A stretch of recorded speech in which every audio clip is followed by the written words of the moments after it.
Buen día, somos el equipo 6 y vamos a hablar de las diferencias lingüísticas entre el inglés y el español. Nuestro equipo está conformado por Laura Limas, Alexa Rico, Yesenia Salgado y Nico Luna.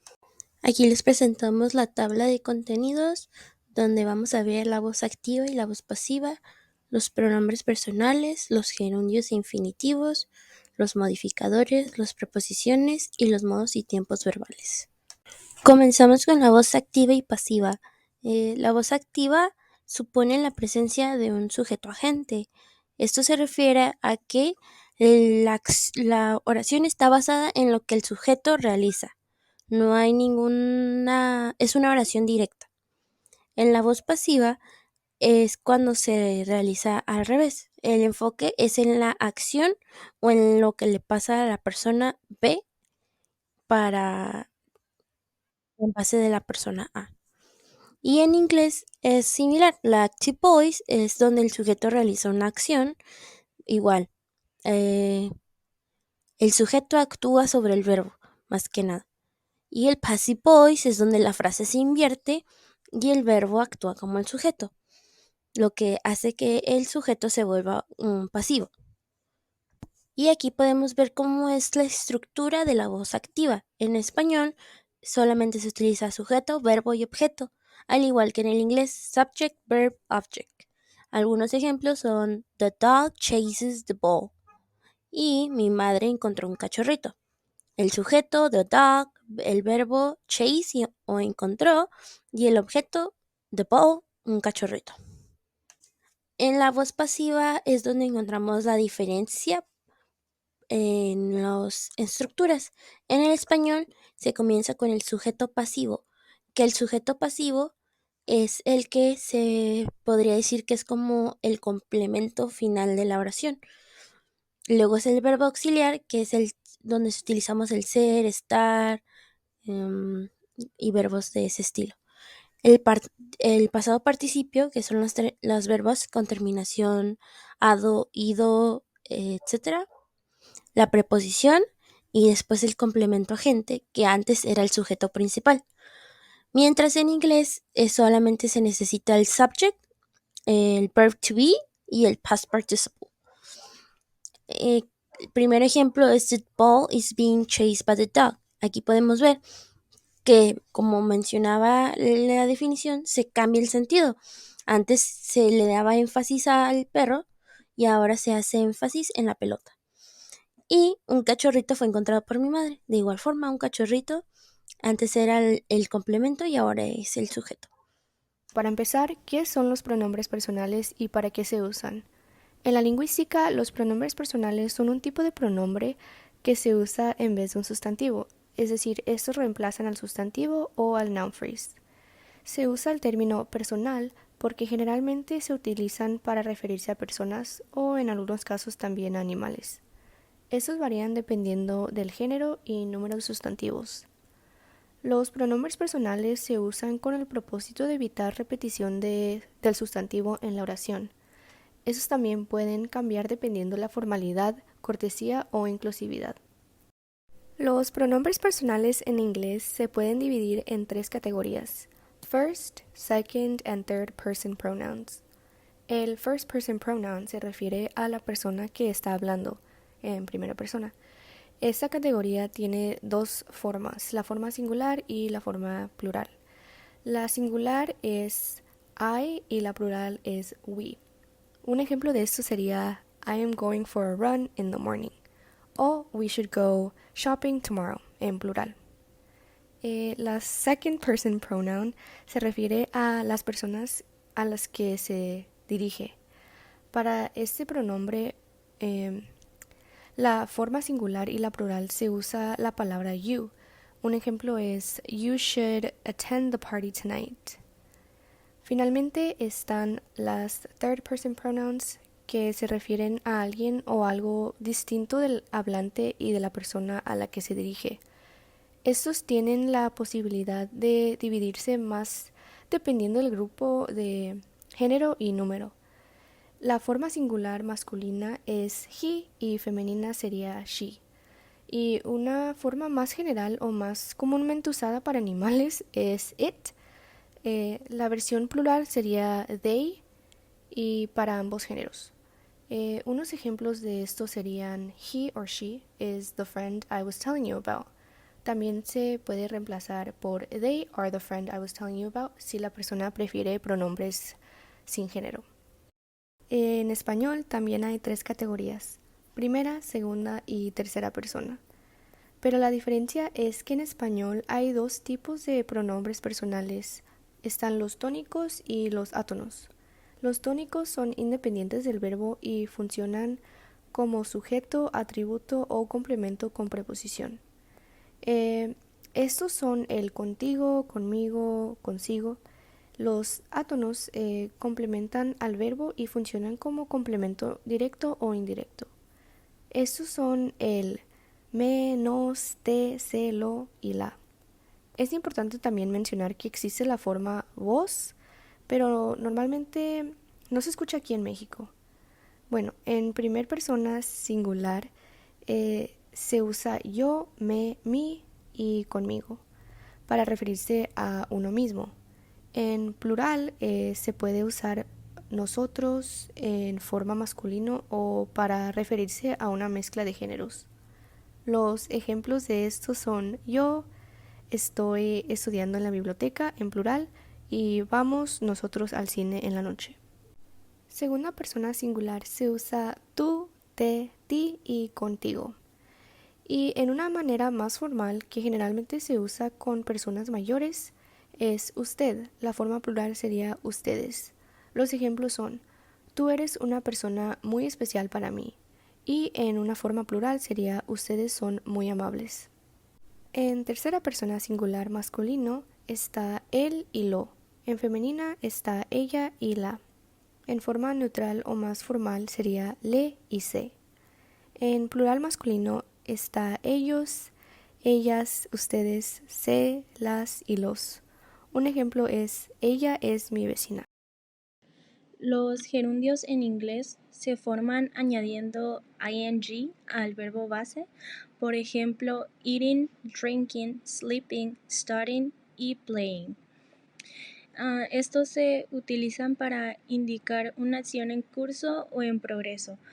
Por ejemplo, I am eating lunch. Por otra parte, los gerundios en inglés a menudo se utilizan en construcciones verbales como complemento de verbos de percepción, por ejemplo, como I am playing soccer, I am eating dinner y she saw him running. Los gerundios en español se forman añadiendo ando o yendo al verbo base, por ejemplo, comiendo, tomando, durmiendo, estudiando y jugando. Estos también se utilizan para expresar una acción en curso. Por ejemplo, estoy haciendo la tarea. En español las construcciones verbales se forman de manera similar con el gerundio, como estoy jugando fútbol, estoy cenando y ella lo vio corriendo. Los infinitivos en inglés son la forma base de un verbo. Generalmente se encuentran en su forma más simple y no están conjugados para el tiempo, la persona ni el número. En inglés los infinitivos suelen comenzar con to seguido del verbo en su forma base, por ejemplo, to eat, to drink, to sleep, to study y to work. Algunos ejemplos de infinitivos en oraciones son It's difficult to wake up early, he plans to move to England y los infinitivos pueden funcionar como sustantivos en ambos idiomas, pero en inglés se utilizan con más frecuencia de esta manera. Por ejemplo, to swim is my favorite activity. En español, los infinitivos también son la forma base de un verbo y se utilizan para expresar una acción en su forma más general, sin indicar quién la realiza ni cuándo ocurre. Los infinitivos en español terminan en ar, er o ir, dependiendo de la conjugación del verbo. Algunos ejemplos de infinitivos son comer, tomar, dormir, estudiar y trabajar. Y otros ejemplos, pero en oraciones, serían hablaré contigo más tarde, me gusta comer pizza y quiero vivir en la playa.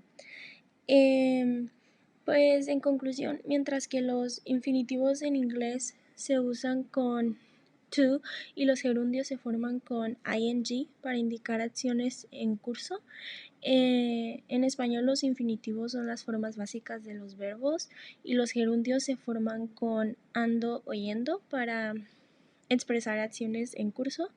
Además, el uso de los infinitivos y gerundios como sustantivos y en construcciones verbales es similar en ambos idiomas.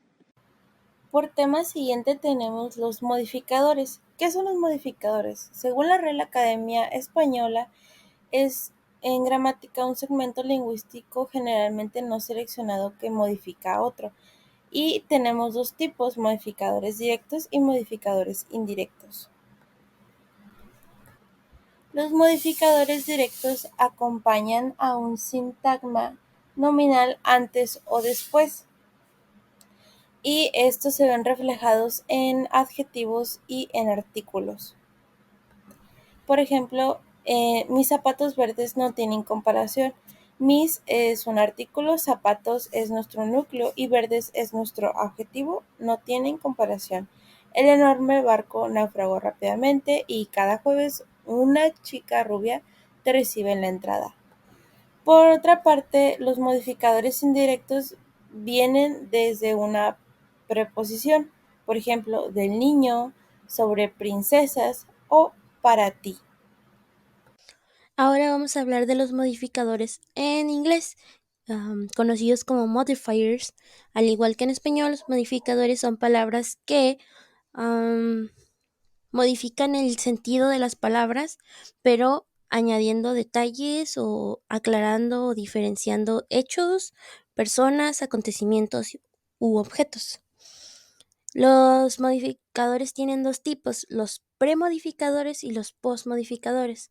En los pres es cuando los modificadores son adjetivos que se ponen antes de los sustantivos y los postmodificadores son los adverbios que se ponen después de los verbos. Aquí podemos ver los ejemplos de los pre-modifiers, los premodificadores. Tenemos generally the brown dogs are nice. Apparently the bank has a lot of security process. Give me that black cover shining box. Podemos ver que the brown, a lot of, en black cover shining son utilizados como adjetivos que describen el verbo, lo que está pasando, el sustantivo. The brown está describiendo a los perros, a qué tipo de perros. A lot of hace énfasis en la cantidad de, bueno, en un número, refiriéndose a que tiene demasiado proceso de seguridad. Y black cover shining es una forma de describir la caja. En post modifiers o post modificadores tenemos I told the students to listen carefully to the lecture y he bought a bright blue pen. Aquí se están utilizando para hacer énfasis en el verbo, más que nada. Te está diciendo que escuches cuidadosamente la lectura. Si quitamos el escuchen, el listen, cuidadosamente como que no va. Y he bought a bright blue pen, igual brillante, es un complemento a blue pen, refiriéndose a que pues es brillante. Las preposiciones en inglés se usan para establecer las relaciones entre diferentes elementos en una oración. Estas se pueden dividir en una variedad de categorías como ubicación, tiempo, dirección, etc. Según Google, el inglés tiene más de 100 preposiciones. Por esa razón, solo vamos a mencionar unas en esta presentación. Bueno, hay unas preposiciones que tienen diferentes significados o que se usan de varias maneras dependiendo del contexto de la oración. Unas de dirección y movimiento son to, into, onto y from. To indica dirección o movimiento hacia un lugar. Un ejemplo sería She asked him to drive her to the store. Into indica movimiento hacia el interior de algo. Un ejemplo, I walked right into the house. Onto indica movimiento arriba de algo. She drove onto the grass and parked there. From indica movimiento o dirección desde un lugar. Un ejemplo sería I just came home from work. Unas de ubicación serían in, on y at. En indica ubicación dentro de un espacio cerrado o limitado. Un ejemplo, I'm in the car. On indica ubicación en una superficie plana o para expresar fechas. Un ejemplo, set the food on the table, please. At nos da la ubicación de un lugar específico o para decir una hora exacta. Un ejemplo sería let's meet at the cafe at 3 p.m. Unas preposiciones de relaciones especiales son behind, across, around y beside. Behind nos dice que está detrás de algo. We hid behind the tree. Across, que está al lado de algo. The store is across the street from my house. Around se refiere a alrededor de algo. Around the block. Beside es al lado de algo. Put that beside the door. Ahora veremos las preposiciones en español. Son palabras para establecer una relación parcial temporal o lógica entre diferentes elementos en una oración. A pesar de ser pequeñas palabras en el español, son de real importancia. Como primera clasificación tenemos las preposiciones de lugar. Como su nombre lo indica, esto nos indica o nos sitúa en el lugar. Por ejemplo, estoy en casa, el libro está sobre la mesa, mi perro está debajo de la cama, etc. La siguiente es preposiciones de tiempo, nos indica un momento específico o periodo de tiempo. Por ejemplo, nací en 1997 o voy a verte a las 5 de la tarde. Después tenemos preposiciones de movimiento que nos indica hacia un lugar o dirección o partida. Por ejemplo, voy a la escuela. La siguiente es de causa o motivo, que es la razón o causa de algo. Por ejemplo, lloro por la tristeza. Las de posición son indicativos de propiedad. Por ejemplo, el libro es de Juan. En nuestra sexta preposición están las de modo o manera. Indica la forma y cómo algo se hace. Por ejemplo, escribe con cuidado. Por último, tenemos las otras preposiciones, como lo es estudiamos para aprender, que esto nos indica un propósito o finalidad de una acción. Y el vivo sin preocupaciones es la ausencia de algo. Estos elementos son esenciales ya que establecen relaciones y clarifican el significado de las oraciones. Las preposiciones en inglés y en español tienen similitudes y diferencias que sí importan, por lo que requiere de una comprensión y práctica para una comunicación efectiva en ambas lenguas. Por siguiente tema tenemos los modos verbales. En el español existe el indicativo, subjuntivo e imperativo. El indicativo se utiliza para referirse a hechos reales que pasaron o que están pasando. Por ejemplo, amaba ir a Kung Fu todos los días. Esto hablamos de una afirmación que sucedió en el pasado. El subjuntivo se expresa acciones posibles, deseadas o hipotéticas, cosas que queremos que pasen, deseamos o que pueden llegar a pasar. Por ejemplo, espero que salgas primero en la carrera, algo que todavía no ha pasado pero que pudiera pasar. Y el imperativo se utiliza para dar órdenes, instrucciones, pedidos, favores. Por ejemplo, pásame la sal, por favor. Y en el tema, por el lado del inglés, es bastante similar, si no igual. Existe el indicativo, subjuntivo e imperativo, lo conocemos como indicative move, subjunctive move and imperative move. En siguiente tenemos los tiempos verbales del modo indicativo. De primera mano vemos que son muchos tiempos verbales, en total son 10: presente, pretérito perfecto simple, pretérito imperfecto, pretérito perfecto compuesto, pretérito perfecto, pretérito anterior, futuro simple, futuro compuesto, condicional simple y condicional compuesto. Y como vemos, el verbo cambia en cada una de estos tiempos verbales. Estudio, estudié, estudiaba, he estudiado. En este caso sí se llama compuesto por tener de auxiliar al verbo haber. He estudiado y también el de había hecho. Hubo recibido, vendrá, habré terminado, tendrías y habría estudiado. Y del lado del inglés, la primera diferencia que podemos notar es que solo hay 6 tiempos verbales: el presente, pasado, futuro, presente perfecto, pasado perfecto y futuro perfecto. En los ejemplos está they move, they moved, they will move, they have moved, they will have moved. Nuestra siguiente categoría son los tiempos verbales del modo subjuntivo, los cuales son 6. Tenemos presente: me encanta que escuches cuando te hablo. Pretérito perfecto: una vez que hayas terminado la tarea, te llevaré a tomar un helado. Pretérito imperfecto: me caerías mejor si me saludaras cada vez que llego. Pretérito pluscuamperfecto: si hubiera dicho la verdad, probablemente estaría en la cárcel. Futuro imperfecto: todo aquel que obedeciere las normas no tendrá inconvenientes. Y futuro perfecto: aquel que hubiere estudiado japonés disfrutará el viaje al Japón.